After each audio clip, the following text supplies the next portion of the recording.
Imagine growing up, living house to house, staying with others, having your older brothers raise you, to one day they go away for a long time. Let us meet Cornellius Reynolds. Born August 11, 1997, in Orlando, Florida. And I moved from Orlando when I was around 3 to 4. I moved to Daytona. And then when I was around 6, I moved to Miami with my aunt. And then I moved back to Daytona when I was like 10. All right. So around the age of 6 is pretty much where things became very noticeable for you. Around 6, a very eventful thing happened to your mom. Can you tell us a little bit about that? Well, one day I was at the park playing basketball. My mom had came and got me, and she had said she had needed something to tell me, and she had told me that she was going to go away for a long time. Now I had to go stay with my aunt, and I just remember me just breaking out crying because I didn't really know what was going on. I know I was just going to get separated from my mom. All right. And at this point, it's you, your mom, and your brothers, correct? Yeah. And your mom went away. She went away because she went to prison. Yeah. And she went to prison for doing what? She went to prison for writing bad checks. All right. And she wrote those bad checks to do what with the money? To really just try to make a better living for us and make ends meet. All right. So when you guys got separated, did your brothers go with you, or? No, my brothers, they stayed in Daytona with their dad, while I had moved to Miami with my aunt. And at that point, did you really understand the process or the scenario that wasn't your dad, or is that when you learned that their dad wasn't really your dad? I knew that wasn't my dad, but I just really didn't understand why I just couldn't stay with them. So. Now, in this whole picture, where was your dad? I have no idea. All right. So the whole time you were in Miami with your aunt, you saw your brothers about how many times? In that 3 or 4 year span, I saw them around like 4 times. Okay. So then life began to change again. Mom went to jail, did her time. Mom came back, got your brothers back, and life began to seem like it was going up again. Then your mom and your brother's dad separated, right. And things started to go downhill again. Mainly now at this point with your brothers who were 16 and 17 at the time. What happened? My brothers started, getting into the streets and started selling drugs and stealing cars and stuff like that. So I remember one day coming home from school, my mom was just sitting, and I could always just tell if something was wrong. I was like, Mom, what's wrong? She'll always be like, nothing. But I always knew, so I kept asking, and then she finally told me that my brothers had went to jail and stuff like that. Your brothers went to jail for what? Grand theft auto, possession, intent to sell, fleeing and loan. All right. So now it's just you and Mom again. Mom, did she ever have a job at this point, or what was she doing to make ends meet? My mom, she was just doing what she had to do. She never really had a job at that point to, have income. So she just had to do what she had to do. And what was that? She had to sell pills and stuff like that. All right. And then when you say to make ends meet, was that just to make sure like you had food, or was it food, you had clothes, shoes, you had everything, or was it mainly just? Mainly just keep a roof over my head and make sure I have food to eat and clothes. All right. Now you also mentioned something to me that stuck with me during our initial conversation. You said something about your birthday. You never really had a birthday present. I never really had like a birthday party or something like, celebrate my birthday. It was always been a happy birthday, and going about your day. So then you get into middle school and you start to get in a lot of trouble. You got kicked out of some schools. Just tell me a little bit about how that happened and how that segued into you starting to play basketball. Middle school, I used to be a mad child, really. I used to fight a lot. And I got kicked out of 7th grade for fighting, and I had to go to alternative school for about 8 months, and I had to go through a program to because I had got charges pressed, so I had to go through a program to get the charges dropped and all that. So my 8th grade year, that's when I really started playing basketball, and that's when I started, finding like a happy place for me. But in 6th grade, you tried to play basketball, and what happened? Yeah, in 6th grade, I tried to play basketball, and I got cut. And then after I got cut, I got kicked out of school. And 7th grade, that's when I tried to play again. And then I got cut. No, I didn't get cut 7th grade. I got kicked out for fighting. And then 8th grade, I finally made the team, and I was happy. So you made the team, and then mom started coming back around again. So mom started coming to the games, and that made you excited.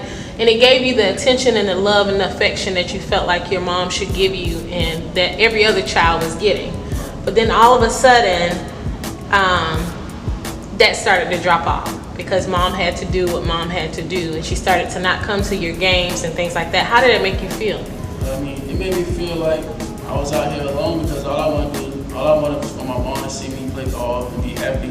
But then, back then, that age, I really didn't understand, why she wasn't coming to the games. And I just wanted her to come out, support me. I used to be mad. I used to just not play good because she wasn't there, and I used to just want her there so bad. And then she started coming. That's when I really started playing good and stuff like that. I was happy. Yeah. All right. So then we segue into high school, and you started playing well, and you started doing well. But in high school was around the time still you're moving house to house. Well, you really don't even have a house, and you're staying with friends. Tell me a little bit about why you had to stay with friends and what you experienced, maybe like back to school time and things like that. Yeah, my mom never really had money to pay for the rent, so she'll have to just go try to make a place for her to stay. So I just go stay with my friends so she know that I'm okay. And then when it was time to go back to school, I never really had new school clothes, so I just had to just wear my friends' clothes to go to school just so I could feel like I got on something new. I mean, it's old to them, but new to me. So yeah. Do you still talk to some of those friends now? Yeah, we like brothers now. So. All right, so then it's time for high school graduation, and you and mom have a really big falling out. So you go off to college. You went all the way to Illinois, and it was a while before you talked to your mom. Talk to me a little bit about how long that process was. I didn't talk to my mom for about 8 months when I first went to school. And I was 17 when I went off to college, and I was just young. I had gotten in a little trouble at school, and that's when I finally had to talk to my mom. Yeah. All right, so you had to talk to her because she had to help you get out of that situation. And then after you got out of that situation, you left that school. You went to another school in Jacksonville. Mm-hmm. Okay, you were doing well there, and then something happened with mom again in the house. Talk to me. My mom, I was in school in Jacksonville. My mom had lost the house and stuff like that. So I had left the school, and I went back home to try to help my mom. I even was gonna join the army. That's why I got this scar on my hand. I used to have a tattoo right here, and I had got the tattoo removed to join the army I could help my mom quick as possible. And I ended up not going to the army. Started going back to school. All right. So you then went to JUCO in Georgia, and then the JUCO pretty much led you here to Claflin. Talk to me just a little bit about what made you choose Claflin in that recruiting process with Coach Jack. What did you see in Coach Jack and Coach T that made you choose Claflin? They kept it 100 with me from the jump. They told me what it was going to be, And even when I talked to Coach Jack, I could just feel that, yeah, this is what I need. I need a father figure, get me through some things and help me get a degree. Because that's the main part for me, is to get a degree, make my mom happy. Coach Jack said, his words was, Corn, you gonna graduate if you come to Claflin. So that's why I came. I trusted Coach Jack. Okay. And then as we wrap this up, just tell me a little bit about your experience right now on the basketball court. You're known as the team spark plug. You're the ball of energy. No matter if it's you're up by 5 or you're down by 5, you're still going to be consistent with your energy on the court, and you're going to be that person for your team. Tell me a little bit about how that transpires into your everyday life. How do you use that in life? In life, and that's what it's really the same thing. You just gotta keep going no matter what happens. If it's a bad call or things not going your way that night, you just gotta keep going. And that's what I had to realize when I was growing up, that everything not gonna be perfect, so you gotta keep going whatever you're doing. My mama always say, fake it till you make it. So I always remember that. I just keep going, keep going, keep going. And then if you could give us one quote to end this, tell me what that would be. Winners make it happen, losers let it happen. And lastly, everything that you have gone through, you've had the courage to keep going. Many people in this same situation would have folded a long time ago, would not have made it this far, but you are on track to graduate next year with a degree from Claflin. You're doing well on and off the court. Just tell me what motivates you to keep going. What's motivating you? All the struggles that I've been through. I know one day it's gonna pay off, and it's gonna be that degree that's gonna get me to where I need to be. So I just gotta keep going to get that degree.